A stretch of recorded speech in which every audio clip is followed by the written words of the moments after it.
The gentleman yields back. The chair now recognizes the gentlelady from New York, Ms. Stefanik, for 5. Thank you, Mr. Chairman. It has been almost 1 year since the first bombshell Twitter files. Looking back now, and my questions are for Mr. Taibbi and Mr. Schellenberger, what was the most alarming thing that you came across during your review of internal Twitter documents? And I have a number of follow-up questions, so keep it short. Sure. Thank you for the question. I think the most alarming thing that we saw was the regular stream, organized stream of communication between the FBI, the Department of Homeland Security, and the largest tech companies in the country.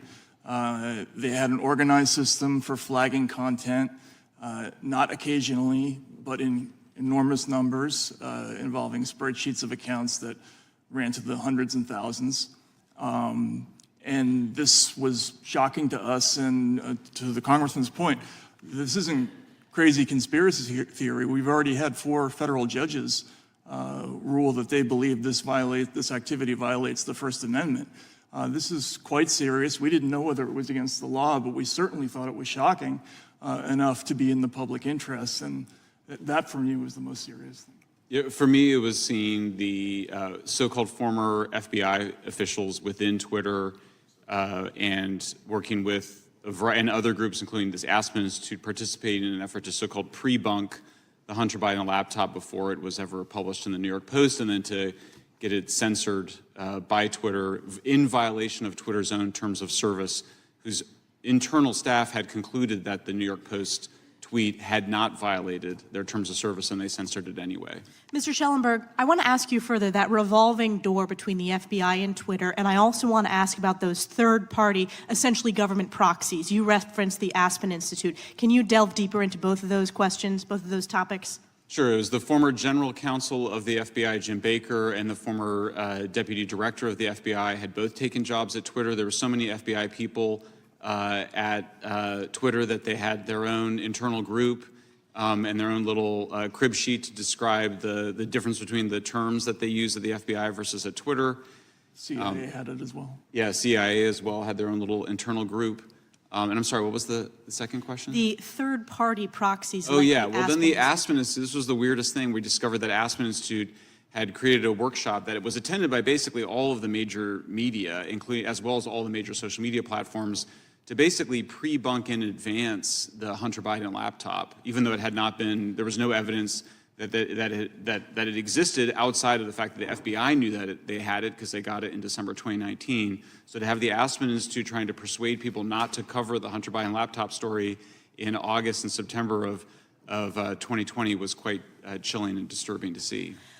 These content moderators at social media platforms like Twitter wield an enormous amount of power in terms of determining not only what Americans can say, but also what Americans can see.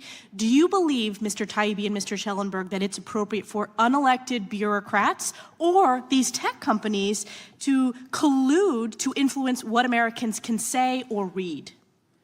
Absolutely not. And, you know, I wanted to stress again that all this was happening secretively with the blessing of the Department of Homeland Security, with them sending things to, this is from the EIP at Stanford to Twitter and Facebook saying, we repeat our recommendations that this account be suspended. We recommend labeling all instances of this article. We recommend that you flag as false this. All these demands being made secretly without any public review. My view is that we don't, the government doesn't decide who can speak in the town square. Why should the government be deciding who can speak on social media platforms? We, the people, should decide our own content as adults, legal content. It should not be decided by either government or big tech.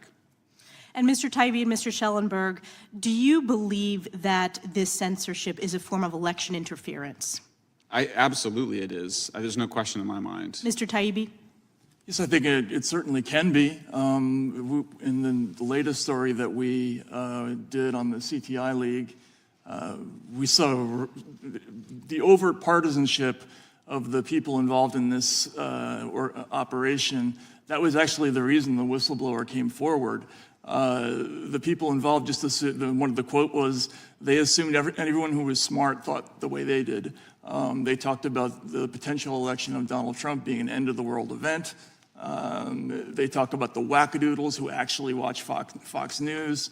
And, even as someone who doesn't vote for Republicans, it was shocking to me to see this. And I think this was a consistent theme of not just the CTI League, but most of the censorship organizations that we looked at. They all tend to drift in one direction. Yield back.